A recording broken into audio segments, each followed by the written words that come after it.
Динара Бухарова, представляю православную часть татарского народа.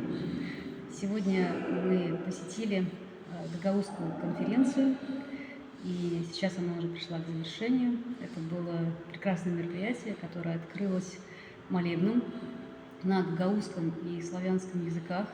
И мы молились совместно о процветании гагаузского народа и о русском народе. Потом была конференция, она была очень интересная. Гагаузы, так же как и татары,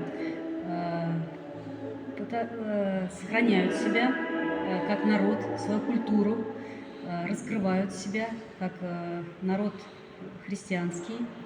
И это здорово, что поднимается исторический пласт, национальные блюда на трапезе, песни. И было очень приятно посетить это мероприятие. Мы, татары, двухконфессиональный народ, и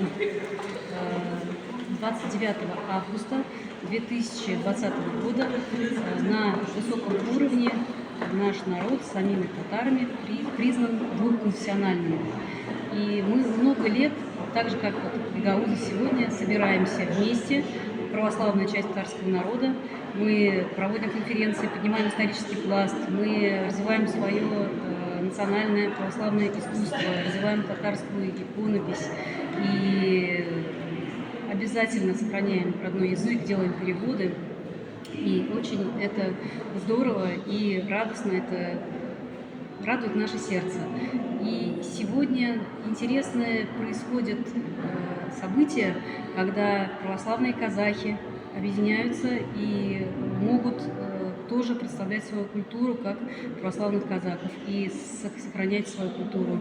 Православные узбеки, православные чуваши уже давно сложились как изначально как христианский народ. Вот здорово, что сейчас те народности, которые раньше считались монорелигиозными, они на самом деле не монорелигиозные, они, как правило, двухконфессиональные.